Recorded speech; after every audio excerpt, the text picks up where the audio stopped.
कवितेच्या आधारे कृती करा. या गोष्टी कवयित्रीकडे नाहीत. कवयित्रीकडे कोणत्या गोष्टी नाहीत तर मुठीमध्ये द्रव्य नाही, शिरेमध्ये रक्त नाही आणि कष्टाचे सामर्थ्य नाही. अगदी आपल्या कवितेमध्ये पहिल्याच ओव्या आहेत की नाही मुठीमध्ये द्रव्य, नाही शिरेमध्ये रक्त, नाही कष्टाचे सामर्थ्य. नाही मुठीमध्ये द्रव्य, नाही शिरेमध्ये रक्त, काय करावे कळेना, नाही कष्टाचे सामर्थ्य. इथे आपल्याला आन्सर मिळत आहे. या गोष्टी कवयित्रीकडे नाहीत. कवयित्रीकडे मुठीत द्रव्य नाही, शिरेमध्ये रक्त नाही, कष्टाचे सामर्थ्य नाही. नंबर 2, सैनिकाप्रती कृतज्ञतेची भावना व्यक्त करण्यासाठी आपल्याकडे नसणाऱ्या गोष्टी. म्हणजे सेम आन्सर आहे, फक्त प्रश्न इथे बदललेला आहे की या गोष्टी कवयित्रीकडे नाहीत, म्हणजेच द्रव्य नाही, रक्त नाही आणि सामर्थ्य नाही. तोच प्रश्न सेम आहे. सैनिकाप्रती कृतज्ञतेची भावना व्यक्त करण्यासाठी आपल्याकडे नसणाऱ्या गोष्टी, म्हणजे कवीकडे द्रव्य नाही, रक्त नाही आणि कष्टाचे सामर्थ्य नाही. तर इथे आपल्याला दोन्ही प्रश्नाचं उत्तर एकच आहे. प्रश्न अलग आहेत. कृती आपल्याला अलग करायला सांगितले. या गोष्टी कवयित्रीकडे नाहीत म्हणजेच द्रव्य नाही, रक्त म्हणजे इथे शक्ती नाही आणि कष्टाचे सामर्थ्य नाही. आणि दुसरा प्रश्न असा आहे की सैनिकाप्रती कृतज्ञतेची भावना व्यक्त करण्यासाठी आपल्याकडे नसणाऱ्या गोष्टी, म्हणजे कवीकडे द्रव्य नाही, रक्त म्हणजे शक्ती नाही आणि कष्टाचे सामर्थ्य नाही. आन्सर एकच आहे, परंतु कृती करताना प्रश्न असे 2 प्रकारचे आहेत, हे लक्षात घ्या. तिसरा प्रश्न आहे, सैनिकाचे पाऊल असे आहे. सैनिकाचे पाऊल कसं आहे? जिद्दीचं. धडधडत्या तोफातून तुझे पाऊल जिद्दीचे. म्हणून सैनिकाचे पाऊल कसे आहे? जिद्दीचे. यापुढे सर्वसामान्याच्या जीवनाची महानता काहीच नाही. यापुढे बघा, जीव ओवाळावा तरी जीव किती लहान, तुझ्या शौर्य गाथेपुढे त्याची केवढीशी शान. यापुढे सर्वसामान्याच्या जीवनाची महानता काहीच नाही, म्हणजेच सैनिकाची जी शौर्यगाथा आहे त्याच्या पुढे सामान्य जीवनाची महानता काहीच नाही. मुठीमध्ये नसलेले द्रव्य, याची ज्योत पाजळावी. कोणती ज्योत? डोळ्यातील आसवांनी. डोळ्यातील आसवांची ज्योत ज्योत पाजळावी. कवितेत सांगितलेलं आहे, डोळ्यातील आसवांची ज्योत ज्योत पाजळावी. यांची ज्योत पाजळावी डोळ्यातील आसवांची. डोळे भरून पाहावी अशी विजयाची घोडदौड. तुझी विजयाची दौड डोळे भरून पाहावी. विजयाची दौड डोळे भरून पाहावी. म्हणून म्हटलेलं, तुझी विजयाची दौड डोळे भरून पाहावी. डोळे भरून पाहावी अशी विजयाची दौड. यापुढे लोकांची शान तोकडी पडते शौर्यगाथेपुढे. तुझ्या शौर्यगाथेपुढे त्याची केवढीशी शान. यापुढे लोकांची शान तोकडी पडते शौर्यगाथेपुढे.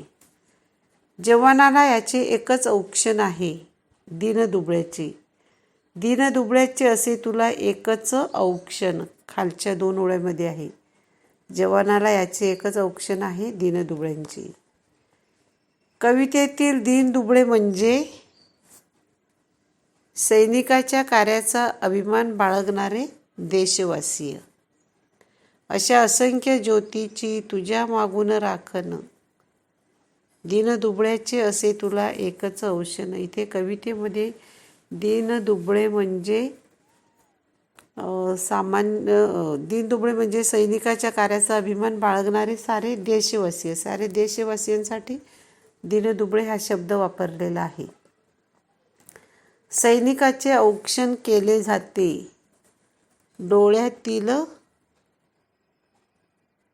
डोळ्यातील आसवांनी.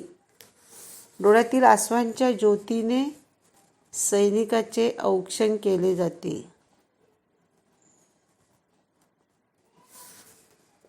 डोळे भरून पाहावे असे दृश्य कोणते?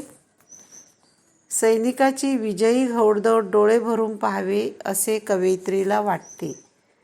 सैनिकाची विजयी घोडदौड पाहावी असे कवयित्रीला वाटते. जीव ओवाळावा तरी कसा हा प्रश्न पडतो कारण जीव अगदी लहान आहे. जीव ओवाळावा तरी कसा हा प्रश्न पडतो कारण जीव अगदी लहान आहे. सैनिक जिद्दीने पाऊल टाकतो ती परिस्थिती. गोळीबार व बॉम्बचे आवाज घोंघावत असतात. धुराचे लोट उठत असतात. तोफा धडाडत असतात. अशा वेळी सैनिक जिद्दीने पाऊल पुढे टाकत असतो. सैनिक जिद्दीने पाऊल टाकतो त्यावेळची परिस्थिती. गोळीबार व बॉम्बचे आवाज घोंघावत असतात. धुराचे लोट उठत असतात. तोफा धडाडत असतात. तरी देखील सैनिक आपलं पाऊल जिद्दीने पुढे टाकत असतो. अशा प्रकारे आपली ही इथे एक्झरसाईज पूर्ण झालेली आहे. ही एक्झरसाईज तुम्ही आता आपल्या नोटबुकमध्ये लिहून काढायची आहे. आणि आता उरलेले प्रश्न आहेत ते स्वमत आपल्याला सोडवायचं आहे. तेही आपण सोडवून घेऊया.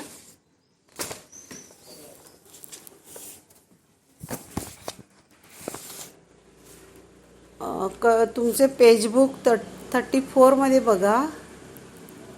कवितेचं काव्य सौंदर्य म्हणजे रसग्रहण तुम्हाला लिहून दिलेलं आहे.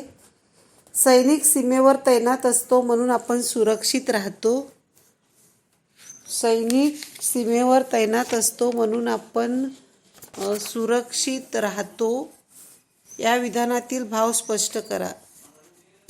तर तुम्हाला तिथे लिहिता येईल की सैनिक सीमेवर असतो म्हणून आपण अगदी बिनधास्त राहू शकतो. आपले प्राण तळहातावर घेऊन देशाच्या रक्षणासाठी सीमेवर सुसज्ज असणाऱ्या जवानामुळेच देशातील सर्वसामान्य जनता बिनधास्त झोपू शकते. आपले रोजचं काम करू शकते. निर्धास्तपणे वावरू शकते. ते सीमेवर थंडी, ऊन, वारा, पाऊस कशाची पर्वा न करता डोळ्यात तेल घालून कार्य करत असतात. तेव्हा आपण सुखात समाधानाने आपले आयुष्य जगू शकतो. आपले घरदार कुटुंब सोडून देशाकरता प्राण समर्पित करण्यास तयार असतात. त्यामुळे आपली घरदारे, शेती, भाती, आपले परिवार सुरक्षित असतात. आणि म्हणून सैनिक सीमेवर तैनात असतो म्हणून आपण सुरक्षित राहतो. या विधानातील भाव अशा प्रकारे आपल्याला स्पष्ट करता येईल की आपल्याला माहीत आहे भारतीय जवान सीमेवर लढत आहे. आतंकीवादी हल्ला परतवून लावत आहेत. म्हणून आपण आपल्या देशात सुरक्षित आहोत. आपलं कार्य, आपला व्यवहार, आपलं फिरणं, वागणं सगळं काही सुरक्षित आहे कारण भारतीय जवान सीमेवर तैनात आहे. दुसरा प्रश्न असा आहे की कवितेतील संदर्भात दीनदुबळे याचा कवयित्रीला अभिप्रेत असलेला अर्थ. हे तुम्हाला मी काल सांगितलेलंच आहे कविता शिकवताना की आपले भारतीय लोक कसे आहेत? दीनदुबळे आहेत. दीनदुबळे आहेत म्हणजेच सर्वसामान्य देशवासियांसाठी दीनदुबळे हा शब्द वापरलेला आहे. प्रत्येक नागरिकांच्या मनात, देशवासियांच्या मनात भारतीय जवानाबद्दल कृतज्ञता भाव आहे. आणि हा कृतज्ञता भाव व्यक्त करण्यासाठी त्यांच्याकडे पुरेसं धन नाही, बल नाही, सामर्थ्य नाही, शक्ती नाही. तरी देखील अगदी प्रेमाने आपण त्यांना ओवाळणी करतो. त्यांच्या कर्तृत्वापुढे आपण अतिशय लहान आहोत. कारण परिस्थिती विपरीत असतानाही तोफगोळ्याच्या, बंदुकीच्या गोळ्यांच्या वर्षावतही ते जिद्दीने मार्गक्रम करत असतात. आणि म्हणून म्हटलेलं आहे की दीनदुबळे याचा कवयित्रीला अभिप्रेत असलेला अर्थ इथे अशा प्रकारे स्पष्ट केलेला आहे की सैनिकाबद्दल आपल्याला अभिमान आहे आणि ह्या सैनिकाला आपण ओवाळणी करताना आपले कष्टाचे सामर्थ्य जरी कमी पडले तरी देखील आपण सगळे त्यांच्या पाठीशी आहोत असं कवयित्री इथे नमूद करते. देशसेवा हीच ईश्वर सेवा असं असे समजून कार्य करणाऱ्या सैनिकासाठी तुम्हाला काय वाटते ते लिहा. देशसेवा हीच ईश्वर सेवा. ईश्वर सेवेपेक्षाही देशसेवा ही महत्त्वाची आहे. कारण देशाबद्दल सैनिक जे आहेत ते देशासाठी लढत असतात. म्हणजेच आपल्या जीवन ते स्वतःचं जीवन आपल्या देशवासियासाठी समर्पित करत असतात आणि त्यांच्यासाठी आपल्या मनात नेहमी कृतज्ञपूर्वक स्मरण करायला पाहिजे. आपले कर्तव्य आहे की सैनिकाची शौर्यगाथा लक्षात ठेवून प्रत्येकाने देशासाठी भरीव कार्य करण्यास तत्पर राहिले पाहिजे. देशाने मला काय दिले यापेक्षा मी देशासाठी काय करतो हा दृष्टिकोन आपण ठेवायला पाहिजे. आणि नेहमीच त्यांच्या कुटुंबियाची आस्थेने चौकशी करून एक समाज म्हणून जे शहीद झालेले सैनिक असतात त्यांच्या वीरपत्नीसाठी, वीरमातेसाठी, मुलांसाठी आपण भरीव कार्य केलं पाहिजे. सैनिकाच्या पत्नीने उचललेल्या सामाजिक उपक्रमात हिरिरीने सहभाग घेतला पाहिजे. आणि जवान आहेत म्हणून आपण सुरक्षित आहोत ही भावना आपण नेहमीच मनात ठेवली पाहिजे.